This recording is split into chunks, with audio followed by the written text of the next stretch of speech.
धाबे जी वेझो बस जे टकर में नौजवान हयाती विञाए वेठो। कराची खां ठटे वेंदड़ बस जे टकर में 22 वरनि जो बिलाल पठान फोत थी वियो। हादसे बाद नौजवान जो मड़ अस्पताल मुंतकिल कयो वियो, जितां ज़रूरी कार्रवाई बाद मड़ वारसनि हवाले कयो वियो। सुञाणदुरनि जो चवणु आहे त रोड जे नाक़िस तामीर सबबि हादसा मामूल बणियल आहिनि, जंहिं जी ॿीहर तामीर करे बेचैनी ख़तम कई वञे। कोडी जी वेझो चोर घर धणी जे सुजाग थियण ते लोड़े खे बाहि ॾेई फरार थी विया।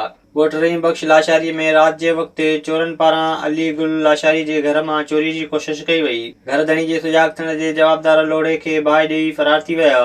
भाॻनि जे वक़्तु सिर सुजाग थी बाहि ते ज़ाब्तो आणे वधीक नुक़सान थियण खां बचायो वियो। उमरकोट में पीपीए जे अॻूणे सूबाई वज़ीर ऐं एमपीए सैयद अली मर्दान शाह जे विछोड़े ते ताज़ियत जो सिलसिलो जारी आहे। सैयद अली मर्दान शाह जे विछोड़े ते ॿिए ॾींहुं बि शटरबंद हड़ताल कई वई।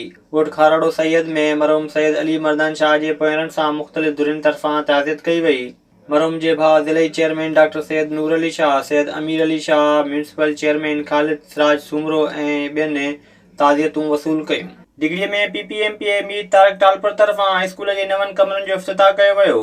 Government boys primary school main Digri में पीपीएमपीए मीर तारिक खान टालपुर नएं तामीर थियल कमरनि जो इफ़्तिताह कयो। उन मौक़े ते मीर तारिक खान टालपुर चयो त सिंध में तालीमी मयार खे बहितर बणाइण लाइ हुकूमत तरफ़ां उस्तादनि जो मेरिट जी बुनियाद ते भर्तियूं कयूं पियूं वञनि। हुन चयो त अॼु जा मासूम ॿार सुभाणे जो मुस्तक़बिल आहिनि, जेकी मुल्क जूं वाॻूं संभाले नालो रोशन कंदा। विज़िट कयो अवामी आवाज़ मीडिया ग्रुप जी वेबसाइट awamiawaz.pk